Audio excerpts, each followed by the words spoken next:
kalau berakibat lapangan kerja, akan berakibat lebih lanjut kepada pertumbuhan ekonomi, pertumbuhan industri. Bodong semua ini.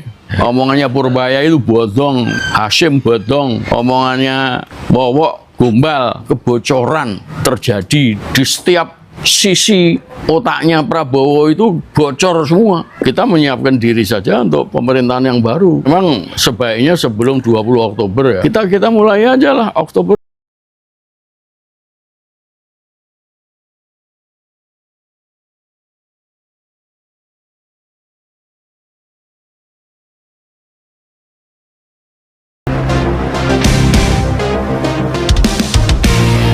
Assalamualaikum Pak Bintang. Waalaikumsalam warahmatullahi wabarakatuh. Apa kabar nih? Alhamdulillah. Sampai sekarang ini Indonesia masih gonjang-ganjing aja nih. Sepanjang masih ada Wowo, Gibran, Wiwi. sama Wiwi, ya udah rusak Republik ini. Ya sebetulnya kerusakan sudah dimulai oleh SBY ya. Ya. Tapi ini lebih gila ini. Yang sekarang ini edan kabeh. Tapi rakyatnya kok cicing wae. Cicingnya ini karena nggak bisa berbuat apa-apa, karena melarat, karena kesana nggak bisa, kesini nggak bisa, maju nggak bisa, mundur nggak bisa, ya tetap cicing jadinya. Sudah cicing, sekarang pun dibuatnya cicing terus. Iya, Artinya ya gini. Makanya saya bilang sepanjang ini Wowo ini masih nggak sadar. Iya. Ya memang dia nggak mungkin sadar, orang dia nggak waras. Iya. Ya, selalu akan terjadi kejadian yang semacam ini. Iya. Dan ini akan berlanjut dan mungkin lebih parah lagi ke depannya. Baru-baru nih Pak Bintang ada yang bisa membuat rakyat Indonesia makin cicing wae. Mereka makin diem, makin kalem, makin Iya. nerimo, pasrah. Betul. Yang nggak Betul. jelas, pasrahnya nggak jelas. Nah, Tunggu sebentar. yap. Ada kekhususan yang lain. Kita itu 350 tahun dijajah, Iya. baik oleh VOC maupun oleh pemerintah Hindia Belanda. Iya. Ya, pemerintah Belanda lah. Iya. Ya, kita ini Hindia Belanda, tempatnya yang terjajah ya. Iya. Begitu lamanya terjajah sehingga ya kalau kita bisa merdeka kemarin itu hanya sebagian saja yang membuat kita itu merdeka. Iya. Ya, sedang yang lain-lain tuh ya cicing wae. karena tertindas betul. Sebagian besar dari rakyat kita merasa belum merdeka betul. Ya, karena menurut saya konsepsi dari merdeka itu kan mereka yang punya modal, punya kuasa, baru merasa dirinya merdeka. Dan itu bisa menjajah kembali, meneruskan dari penjajahan Belanda. Nah ini yang terjadi sekarang Ya, itu yang diingatkan oleh Bung Karno. Di zaman saya kita masih melawan para penjajah asing. Tetapi suatu ketika nanti kalian akan menghadapi penjajah dari dalam negeri sendiri. Itulah keadaan yang sekarang terjadi. Dan ini dibuktikan di sektor pendidikan yang sekarang. Ya kan? Ya. Kalau soal sektor hukum, banyak korbannya. Ekonomi seluruh rakyat Indonesia hampir menjadi korbannya. Nah kali ini di bidang pendidikan, yang sudah jelas-jelas bahwa itu ada tertuang dalam Undang-Undang Dasar 45 yang asli, bahwa hak warga negara itu kan mendapatkan pendidikan. Nah kemarin ketika pengumuman PTN, penerimaan mahasiswa baru, PTN, perguruan tinggi negeri, ada 60.000 lebih calon mahasiswa yang akhirnya tidak terserap oleh perguruan tinggi itu sendiri. Ada berbagai faktor memang. Ada yang karena memang bukan pilihannya, tapi sebagian besar adalah mereka yang tidak memiliki kemampuan dalam hal finansial. Bagaimana ini tanggung jawab rejim ini di sektor pendidikan? Seharusnya kan ini diserap, karena kaitannya nanti ke angkatan kerja. Iya. Dan angkatan kerja kalau ini makin berkurang kualitasnya secara kuantitas, ini kan juga mempengaruhi dari angkatan kerja. Betul. Yang diserap. Betul. Nah, kalau menurut Pak Bintang, bagaimana? Ini 60.000 ini kan baru diumumkan sekarang ya, baru muncul di permukaan sekarang ya. Tapi dugaan saya itu kemarin-kemarin sudah ada, entah berapa jumlahnya. Tahun lalu. Tahun sebelumnya, ya puluhan ribu juga mestinya ya. Kok tiba-tiba sekarang muncul 60.000 itu kan sesuatu yang aneh ya kalau tidak didahului oleh apa namanya, orang jalan tuh geremet dulu kan. Oh iya. Mestinya ada, itu satu hal. Dan ini kalau didiamkan akan terus berkembang ke depannya. Yang kedua, ini adalah tanggung jawab negara karena pendidikan itu betul-betul ya tidak hanya sekedar di pembukaan disebutkan bahwa upaya pemerintah itu tidak lain antara lain adalah apa itu namanya, mencerdaskan kehidupan bangsa, ya kan? Nah, lalu muncul pasal 31 itu. Yang berikutnya ini adalah universitas-universitas itu sendiri, perguruan tinggi itu sendiri yang tidak mampu melihat bagaimana sengsaranya rakyat dalam situasi kenegaraan seperti sekarang. Ya, kalau negaranya nggak mampu melihat itu, memang dari sejak awal kan kita sudah bilang Wowo itu memang nggak waras, ya. Wiwi juga nggak waras. Makanya saya katakan bahwa angka sekian puluh ribu nggak bisa mendaftar lagi itu sebetulnya bukan sekarang aja, udah kemarin-kemarin, ya. Tetapi yang amat saya sayangkan itu adalah manajemen universitas, rektor-rektor, dosen-dosen itu. Ya memang semua orang butuh hidup ya, dan pengen hidup nyaman ya. Tetapi kalau yang namanya universitas itu kan asalnya dari kata universe ya. Jadi ini bukan hanya karena Indonesia ini. Ini masalah pendidikan itu sudah seluruh alam raya lah. Alam raya di dunia itu udah harus begitu. Ya ada pendidikan. Jadi yang amat saya sayangkan adalah posisi manajemen universitas ya, khususnya negeri ya. Ya maksud saya ya rektor dan rektorat dan lain-lain di bawahnya ya, ada dekan, ada prodi. Nah ini yang perlu kita soroti dan kita benahi. Kalau 60.000 itu sekarang,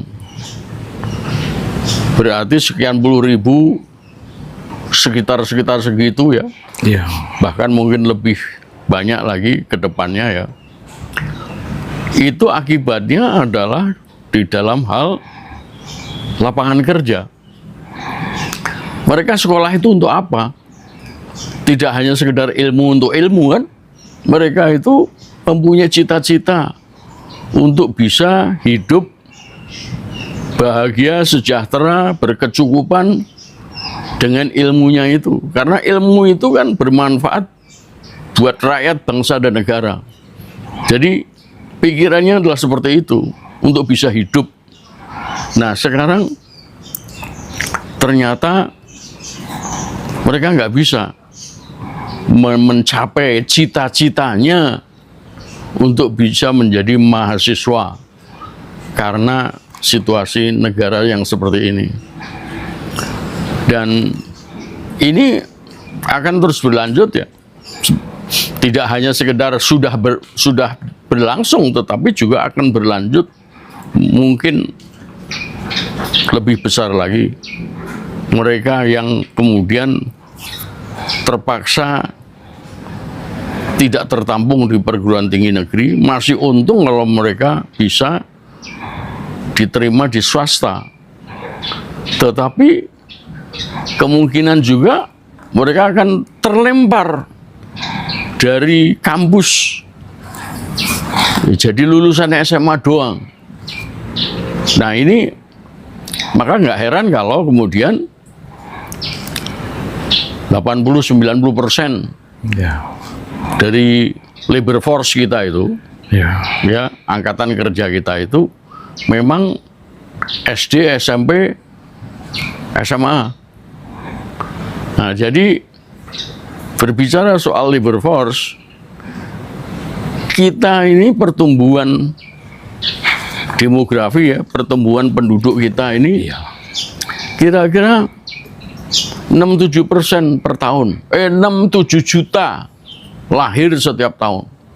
Berarti kan angkatan kerja kita itu kan juga akan tumbuh sekian. 6-7 juta masuk lapangan kerja, masuk labor force. 6-7 juta maksudnya ya? Iya. Nah, 6-7 juta lahir, ya ke atasnya kan kira-kira segitu juga. Iya. Tentu ada perhitungan yang lebih akurat ya. Ada sensus penduduk, sensus ekonomi, ya kan? Jadi ini langsung punya akibat kepada lapangan kerja. Kalau berakibat lapangan kerja, akan berakibat lebih lanjut kepada pertumbuhan ekonomi, pertumbuhan industri. Jadi selalu yang saya katakan, memang industri apa saja itu bagus, ya, yang bisa menampung orang kerja dan memberi nafkah kepada mereka yang bekerja. Tetapi memang kalau melihat negara-negara lain di dunia dalam situasi Timur Tengah seperti sekarang misalnya, bagaimana Cina sama Amerika, bagaimana Amerika sama Korea Utara, sama Iran, sama NATO, sama Uni Eropa, kita akan berpikir mengenai science and technology seperti yang apa kita sampaikan kemarin. Iya. Yaitu industri yang mampu menghasilkan dolar dan menghemat dolar. Supaya apa? Supaya rupiah itu stabil. Nah, sekarang ini keadaan ekonomi sudah rusak lagi. Dari janji seminggu yang lalu, seminggu atau 10 hari yang lalu dari si Purbaya. Jadi udah naik dari 17,9 ribu. Ya, sekarang. Kemudian IHSG, indeks saham, ya, udah di lantai 5 sekarang, 5.600. Pertumbuhan menurut LP3EM hanya 4%. Berarti kan bodong semua ini. Omongannya Purbaya itu bodong, omongannya Hashim bodong, omongannya Bowo gombal. Ini yang terjadi. Ya, jadi kalau kemudian tiba-tiba muncul 60.000 nggak tertampung karena nggak punya duit untuk sekolah. Itu ya member saja. Wajar saja. Wajar saja. Iya. Ya, jadi ya, wajar di dalam suasana yang salah. Berarti harus ditanggulangi, harus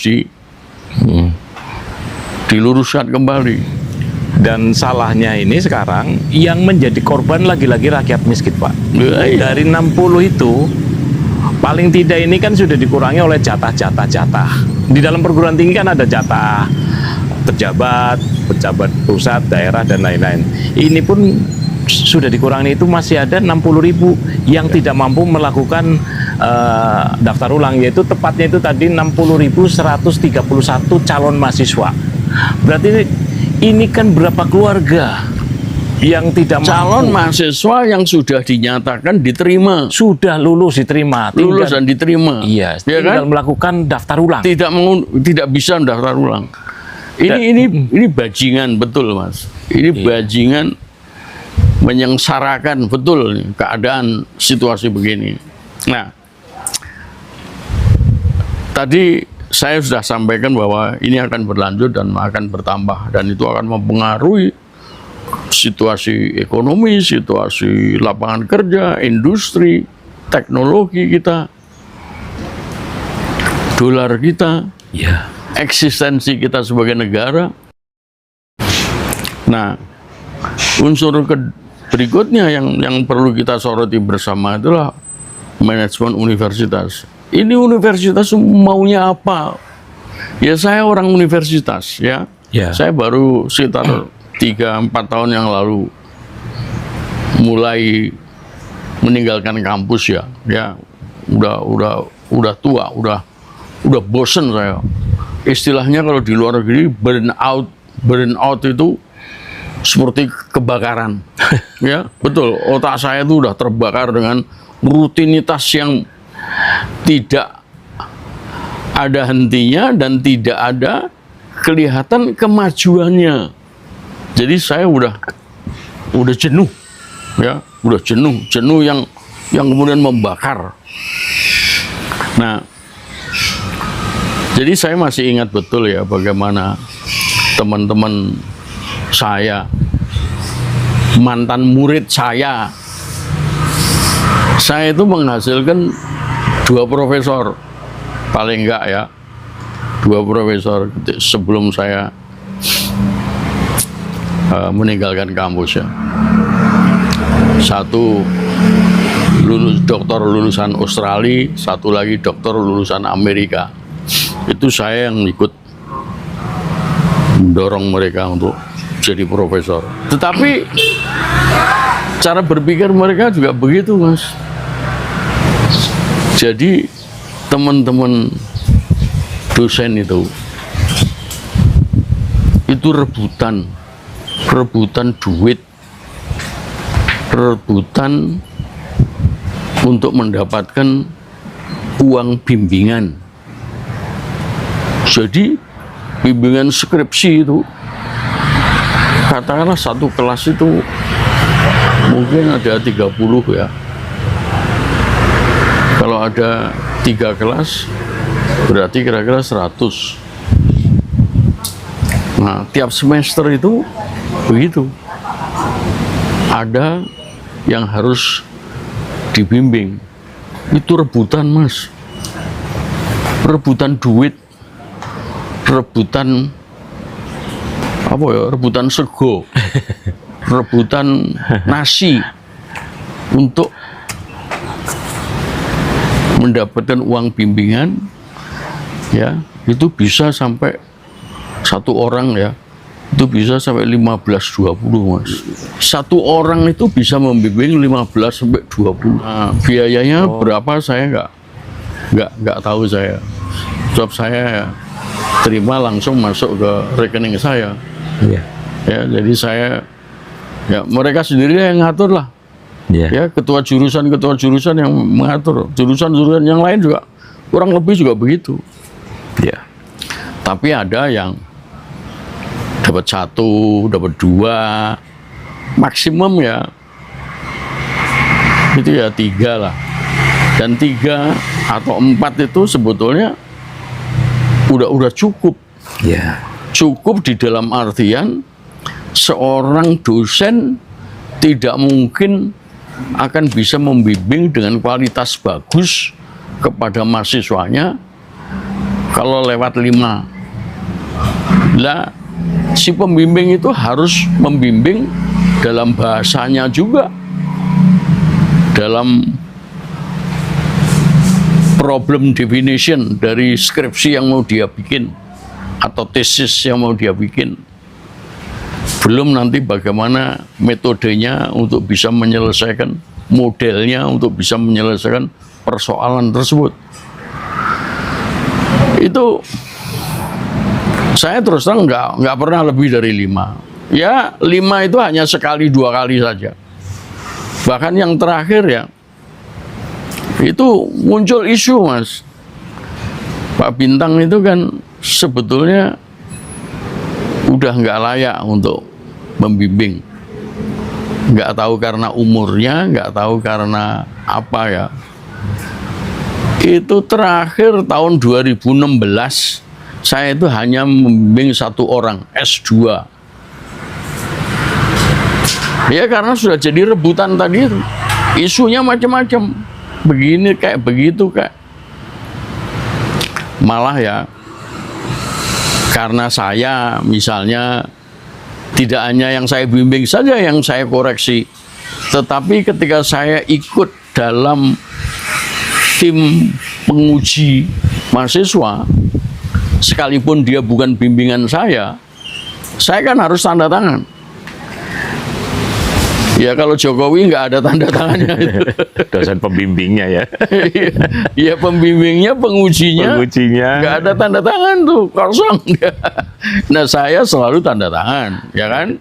Nah, oleh karena itu saya juga mempunyai kepentingan untuk memeriksa Iya. bahasanya bagaimana. Nah ini kalau ada yang saya coret-coret begitu, pembimbingnya itu merasa marah, tahu nggak? Oh. Merasa marah karena saya koreksi.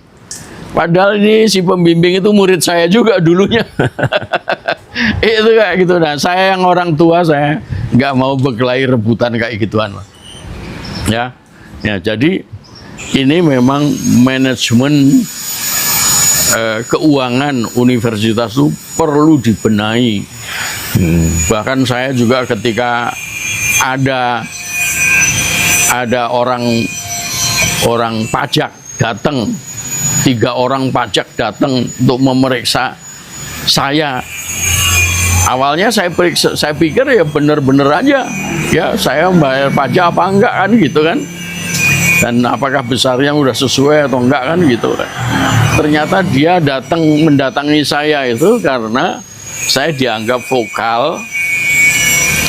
Kemudian ada berita saya itu menerbitkan buku, ya kan? Nah itu diperiksa. Ketika memeriksa slip pajak saya yang dipotong oleh UI, ternyata semuanya udah benar, ya. Tetapi saya menjadi mengerti dari kedatangan mereka itu ada yang nggak benar dari UI itu dalam membayar pajak. Aku bilang sama mereka itu, tolonglah jangan orang seperti saya yang diperiksa. Itu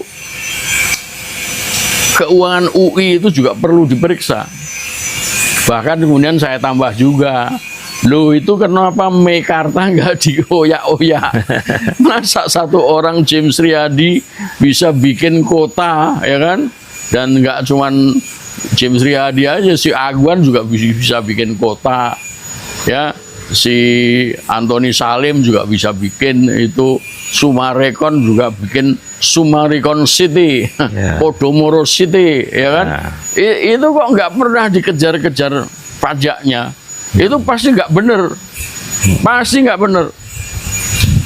Pasti ada uang negara yang dimanipulasi di situ. Ya, untuk apa nyari orang-orang seperti saya? Ya kan? Nah, ini daftar nama orang yang datang itu saya masih punya itu.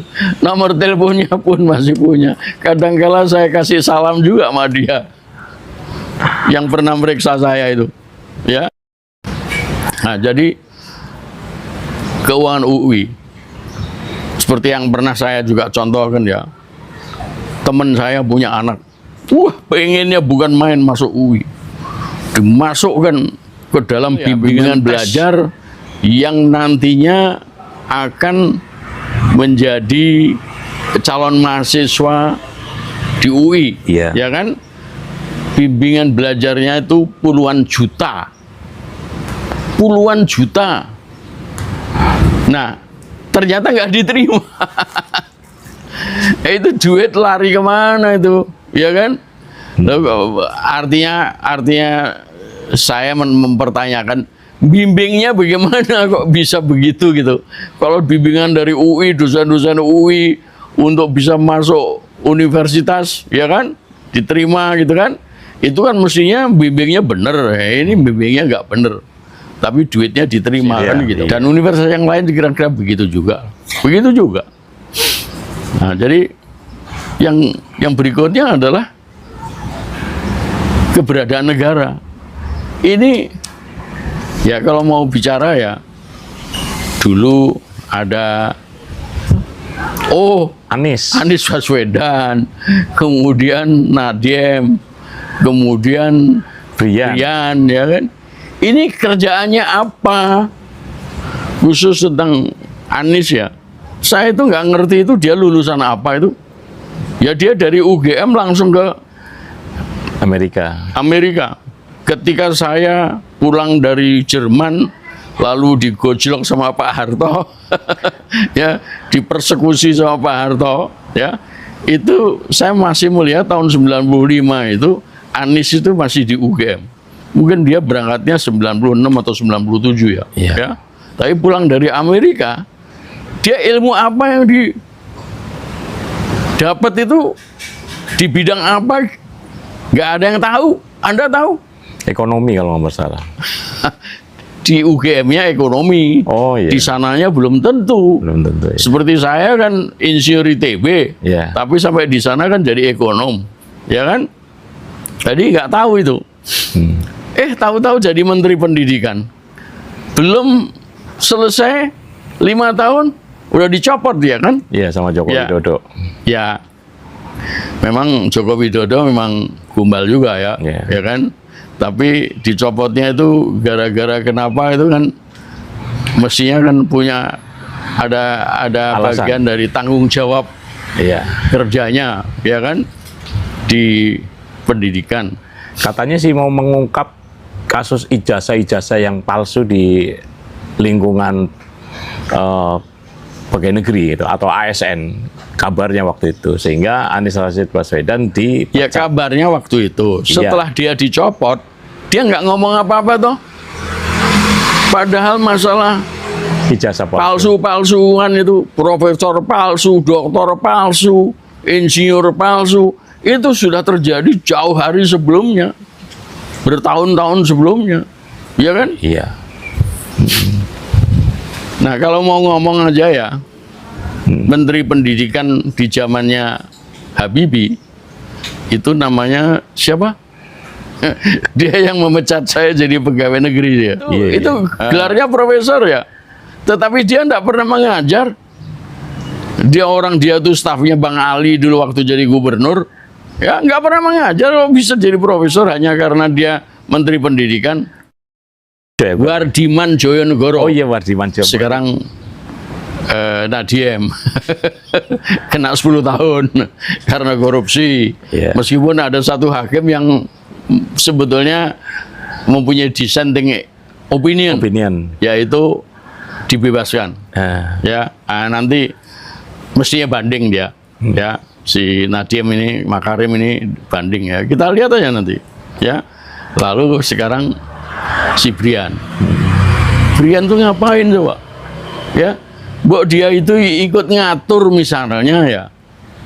Kalau dirasa bahwa universitas itu nggak bisa ngatur keuangan, mbok ikut ngatur keuangan. Demikian juga ketika gaji dosen itu mencukupi, misalnya ya jangan terlalu banyak lah ngerampok duitnya mahasiswa, calon mahasiswa, iya kan? Orang-orang itu pada ngapain gitu? Iya. Ya, orang tidur semua, tidak cuma cicing wae, tetapi tidur semua ya. Seakan-akan tidur semua. Yang sekarang kita dengar suka bersuara itu ya cuma Purbaya. Nah, tapi Purbaya juga sedeng juga. ya jadi gimana nih republik kita ini di bawah si Prabowo Gibran ini? Kalau dari menterinya udah brengsek. Iya. Kira-kira teman-teman gue juga itu yang di kampus-kampus brengsek juga. Iya. Ya. Ini udah rusak, negara ini udah rusak ya. Gimana ya? Ya nggak ada cara lain, revolusi. Ini harus ditumbangkan ini. Kita nggak hanya ngomong soal pendidikan aja, ya. Iya. Yang tadi Anda katakan peluang untuk korupsi ini kan sudah terjadi lama nih. Iya. Di zamannya Pak Harto juga sudah begitu. Iya. Bahkan Pak Mitro, bapaknya Prabowo, mengatakan 30% dari utang luar negeri itu menguap di tangan pemerintah. Ya pemerintah itu kan Pak Harto bersama dengan kabinetnya. Tapi kalau sekarang lebih gila, bukan? Lebih gila lagi. Nggak cuma utang luar negeri, ya, Dirampok semua. dirampok semua. Ya kalau kita bicara mengenai pikirannya Wowo, Iya. ya Prabowo ini kan ya Danantara, ya Kopdes. MBG, ya Kopdes, lalu ada sekolah rakyat. Sekolah. Ini gila-gilaan ini. Sekolah rakyat. Lah, orang yang namanya manajer Kopdes ya. Iya. Itu aja dilatih militer sampai beberapa tewas ya. 5. Paling enggak 5. Paling Nah, itu tidak. yang diberitakan. Ya. Yang di luar berita Mungkin belum lebih. tentu. Mungkin Ya. lebih. yang itu yang tewas, yang kemudian sakit ya, ibu hamil, keguguran dan lain sebagainya. Ya kan itu kan terjadi, disebut-sebut bahkan bahwa ibu hamil tidak boleh atau berarti kan sudah ada kejadiannya. Lalu Kopdes, Kopdes apa namanya? Sekolah rakyat. Sekolah rakyat. Katanya perwira prajurit Polri dan TNI akan mendampingi mereka. Untuk apa begini ini? Ini foya-foya duit nih, membuat berbagai macam kebocoran terjadi di setiap sisi otaknya Prabowo itu, bocor semua, korupsi semua, duit semua, negara punya semua, rakyat punya semua. Pada saat yang sama, pendidikan, mencerdaskan kehidupan bangsa diabaikan, yang akibatnya adalah lapangan kerja, industri, perekonomian, pertumbuhan hilang. Ini aku nggak ngerti ini. Ya saya pengennya cepet-cepet ya, tapi masih ada juga yang berharap 2 periode. Ada yang berharap ya 1 periode. 29 itu lama loh. Iya, masih 3 tahun. Iya, lebih baik tahun ini aja lah. Iya. Dan janjinya Purbaya kan kalau misalkan kemarin Iya, pertumbuhan pertengahan ekonomi ini. Juni kan? Iya, Juni ini. Ini udah Juli, udah masuk Juli. Udah masuk Juli, ya. Bagaimana nih prediksinya Purbaya? Ya, kita udah tahu lah, orang-orang macam Purbaya itu kita udah tahu ya. Cuman bisa di mulut aja ya. Antara mulut sama hati nggak sama, antara pikiran nggak sama. Iya. Jadi nanti jawabannya paling nggak itu pemenang Pak Wowo, pemenang presiden tuh, mau pakai saya apa enggak ya. Tapi kalau jiwanya itu jiwa kesatria seperti yang dia katakan ya, hari pertamanya itu saja sudah dia katakan Sri Mulyani agen CIA, ya kan? Nah, terus kemudian ya macam-macam lah. Kalau saya bilang orang baik-baik itu tidak mungkin akan bergabung sama kelompok penjahat. Nah, kelompok Dracula-Draculi, The Walking Dead-nya si Wowo ini ya itu penjahat ya. Jadi ya yang namanya Brian, yang namanya Stella Christie, yang namanya Purbaya, si siapa namanya Erlangga ngaku baik, tetapi oke-oke saja kalau bekerja sama dan mendukung penjahat, ya kan? Sama aja dengan mereka penjahat. Ya. Sisi yang lain ya, di dalam situasi perekonomian Indonesia seperti sekarang ini, di luar negeri, ya khususnya di Amerika ya, saya memang udah ngelanglang juga ke Eropa ya, sedikit di Afrika Utara ya, yang belum saya rambah itu Amerika Latin. Keluar dari penjara itu saya diundang oleh beberapa orang Australia. Jadi pengalaman saya di Amerika ketika zamannya Carter khususnya ya, karena saya pas ke sana tahun 77 itu Presiden Carter sedang menjadi presiden Amerika, dan tidak lama setelah itu kemudian revolusi Iran, terjadi revolusi Iran ya, dan Carter terpaksa harus dikeluarkan kalah dari Reagan, Iya, Ronald Reagan. Presiden Reagan. Nah, di sana itu di antara zamannya Carter, khususnya setelah peristiwa pendudukan kedutaan besar Amerika di Iran, ya, lalu menjelang masuknya Reagan, Iya. Ronald Reagan menjadi presiden menggantikan Carter, itu perekonomian kita, perekonomian di Amerika itu down. Jadi di dalam situasi seperti itu, ketika ekonomi itu sedang mengalami situasi yang buruk, ya, itu bisnis juga buruk, lapangan kerja juga memburuk. Apa yang terjadi di sana? Universitas-universitas itu membuka diri untuk menampung mereka agar mereka bisa masuk, sementara mereka terpaksa harus keluar dari lapangan kerja karena ekonominya memburuk. Jadi mereka gunakan waktu sempit itu, ya bukan sempit ya, kalau berlarut-larut ya nggak sempit lagi, itu dipakai untuk menuntut ilmu, paling nggak 1 semester. Ya, kalau keadaan lebih buruk atau tidak semakin baik, ya mereka nambah lagi 1 semester untuk menambah ilmu sampai kemudian sementara keadaan membaik, mereka keluar sudah dengan ilmu yang lebih tinggi dan kemudian masuk ke dalam lapangan kerja, dunia kerja. Ini yang saya lihat begitu. Nah, ini situasi di Indonesia malah sebaliknya, sudah kemudian keadaan ekonomi memburuk, 60.000 calon mahasiswa yang sudah dinyatakan oke, ya, itu pun tidak tertampung. Bukan tidak tertampung karena tidak punya tempat, tidak tertampung karena biayanya untuk masuk itu tidak terjangkau.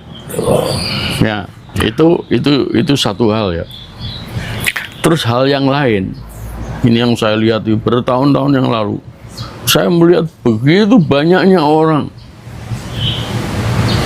ke luar negeri, termasuk diri saya, mendapat beasiswa untuk S2 itu dari Caltex, kemudian S3-nya itu sebagian dari Bank Dunia, sebagian lagi dari ada yayasan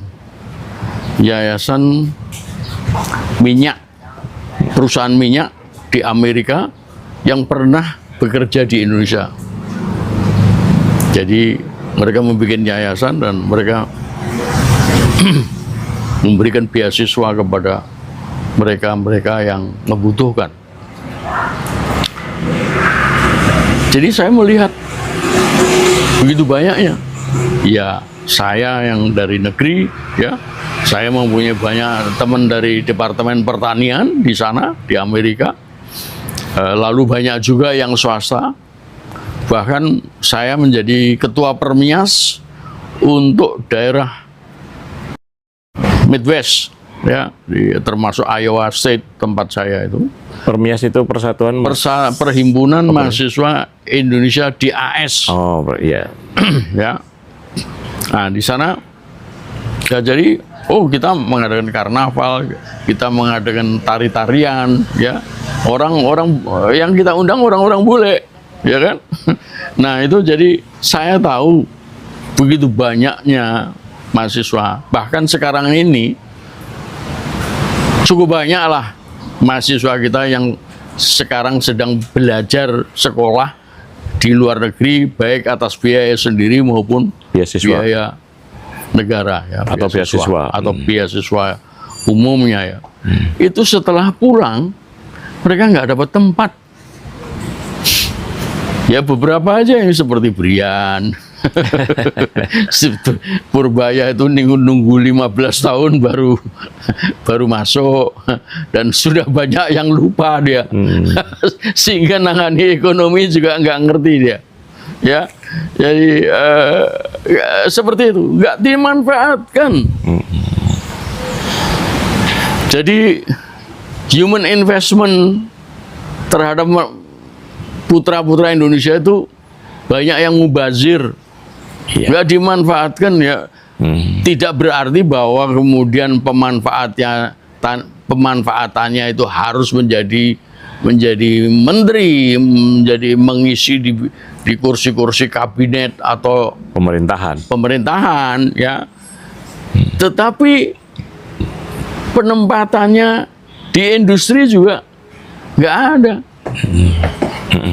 Nggak ada. Ya ada, tapi cari sendiri dan kemudian ya udah dibiarkan begitu aja. Iya. Tidak dikoordinir, tidak digarap dengan baik ya, Dikelola. sehingga memberikan manfaat yang besar bagi rakyat, bangsa dan negara. Nggak ada. Iya. Sebagai penutup, Pak Bintang, ini kalau tadi melihat Pak Bintang bicara soal ada sekolah rakyat, tentu saja kan pakai biaya. Terus kemudian ada MBG yang sudah kita jelas-jelas itu menelan biaya 335 triliun. Ada Kopdes. Apakah sebaiknya anggaran yang 3 ini, khusus yang 3 aja ya, yang lain-lain masih banyak, itu dialokasikan untuk pendidikan, sehingga pendidikan itu memungkinkan tahun depan itu tidak ada lagi sejumlah 60.131 calon mahasiswa yang akhirnya tidak memiliki hak atau haknya tidak diterima. Ya, jadi saya udah beberapa kali bicara ya, bahwa yang membutuhkan gizi itu sebetulnya anak-anak di bawah 7 tahun. Atau paling enggak ya, ada beberapa yang katakanlah SD bisa lulus, tetapi SMP otaknya udah butek ya. Itu kemungkinan besar karena waktu kecilnya balita atau batuta bawah 7 tahun itu tidak mendapatkan gizi dengan baik. Nah, menurut saya khusus untuk masalah MBG ini, MBG ya, MBG ini itu batalkan bagi anak yang 7 tahun, di bawah 7 tahun atau 25 tahun itu, asal bapaknya punya lapangan kerja, punya gaji, UMR-nya 5 juta, itu udah bisa nolong. Jadi sebagian dari dana MBG itu dipindahkan ke pikirannya Pak Harto yang menurut saya brilian, yaitu Inpres Desa Tertinggal. Di desa-desa yang tertinggal itu dikasihlah proyek-proyek. Dan seperti yang saya katakan, mereka itu umumnya adalah pertanian, perkebunan, nelayan, ya kan? Itu tinggal masa sekian tahun, 80 tahun merdeka nggak bisa mengidentifikasi desa-desa mana yang tertinggal. Ya, itu pasti bisa. Terapkan itu. Nah, itu duit untuk itu masih tersisa banyak, ya. Dari ngelihat berapa banyak yang dikorupsi itu. Nah, itu barulah kemudian untuk SMP, SMA pendidikannya, bukan makannya, bukan, ya, tetapi untuk sekolahnya diperhatikan. Nah, ini tentu saja Dirjen Pendidikan Dasar dan Menengah ya. Ya. Nah, ini yang punya tanggung jawab ini. Apakah benar pasal 31 itu sudah dilaksanakan dengan baik dan benar? Pendidikan satu-satunya pendidikan nasional. Ya, jadi nggak ada yang lain. Itu betul-betul sampai dengan SMA itu harus pendidikan nasional. Itu harus pusat yang bisa menentukan. tidak boleh lupa sejarah, tidak boleh lupa ilmu bumi. Ya, nggak usah mikirin bahasa Perancis, nggak usah mikirin bahasa Portugal. Gombal. Ini gombal dan ugal-ugalan ini, ya kan? Nah, jadi saya setuju itu. Jadi MBG secara keseluruhan itu udahlah, nggak usah lagi. Udah contohnya udah. Orang satu rumah begini isinya duit semua, ya triliunan, bagaimana? Jadi udah dikorup itu, udah terbukti dengan senyata-nyatanya. Lalu Kopdes juga begitu, ya. Untuk apa bangun? Orangnya belum ada, Anggotanya belum ada. anggotanya belum ada, dan top down ya, mestinya kan harusnya kan bottom up, ya kan? Dan bangsat nih. Ini benar-benar pikiran bangsat. Iya. Ya. Kopdes itu pikiran bangsat. Dan kemudian ya itu tadi. Kalau di MBG masuk Polri, kalau di TNI. Kopdes masuk TNI. Iya. Ini kan edan bajingan ya. Iya. Ya, Iya. gila-gilaan ya. Sekolah rakyat TNI dan Polri. Nah, sekolah rakyat TNI dan Polri. Kemudian TNI Polri juga nanam sawah. Iya. Ini memang udah gila. Jadi Kopdes harus berhenti juga, ya. Bukan begitu caranya bikin koperasi, dan dengan koperasi yang begitu macamnya tidak mungkin Indonesia akan jadi lebih baik. Nggak mungkin. Iya. Ini menghambur-hamburkan uang. Ini kebocoran yang luar biasa, ya. Iya. Lalu sekolah rakyat Batalkan aja. iya batal itu. Ngapain anak-anak kecil lebih baik kalau pagi hari itu hormat bendera, Iya. ya. Kemudian menyanyikan Indonesia Raya. lagu-lagu Kebangsaan. ya maju tak gentar dan lain-lain. Saya dulu begitu, ya. Betul. Ya kalau mau contohnya ya saya ini salah satu contoh yang terbaik, ya kan? Ya meskipun mungkin di dalam soal penempatan ya. Iya. Ya, kalau ada campur tangan daripada pemerintah yang benar, Iya. ya saya nggak cukup hanya jadi dosen saja ya. Iya. Meskipun dosen juga luar biasa pentingnya ya, Iya, untuk kelanjutan daripada pendidikan dan ilmu ya. Tetapi mestinya orang-orang macam saya ini bisa dimanfaatkan lebih banyak lagi. Betul. Ya, gitu. Jadi ini satu contoh aja. Saya tidak membanggakan diri saya. Tetapi yang seperti saya itu mungkin bisa dihitung. Ya, harusnya kan semuanya harus seperti saya, ya kan? Betul. Nah, kalau negara mau jadi baik itu begitu, ya. Iya. Kita belum bicara soal Danantara ya. Ya, nanti kita bicara. Iya. Ya, ini juga brengsek ini. Ya, ini produk brengseknya si otaknya Prabowo yang didengkul itu. Ya, ya jadi ya udah ya kita menyiapkan diri saja untuk pemerintahan yang baru. Ya, ya saya berpikir ya kalau sebelum ya memang sebaiknya sebelum 20 Oktober ya. Iya. Ya kan? Tanggal 20. Tapi kalau kelewatan ya asal sebelum ayam berkokok ya kan? Tahun 2027. Betul ya. Jadi kita mulai aja lah Oktober Iya. revolusi ya. Iya. Revolusi menjatuhkan pemerintah sekarang dan menggantinya dengan yang baik dan pemerintahan yang baik dan tidak hanya Wawo saja dan Gibran tapi juga rejim ya. 3 kekuasaan tuh harus tumbang ya. Ya kalau kita mau menyelamatkan Republik Indonesia ya memang harus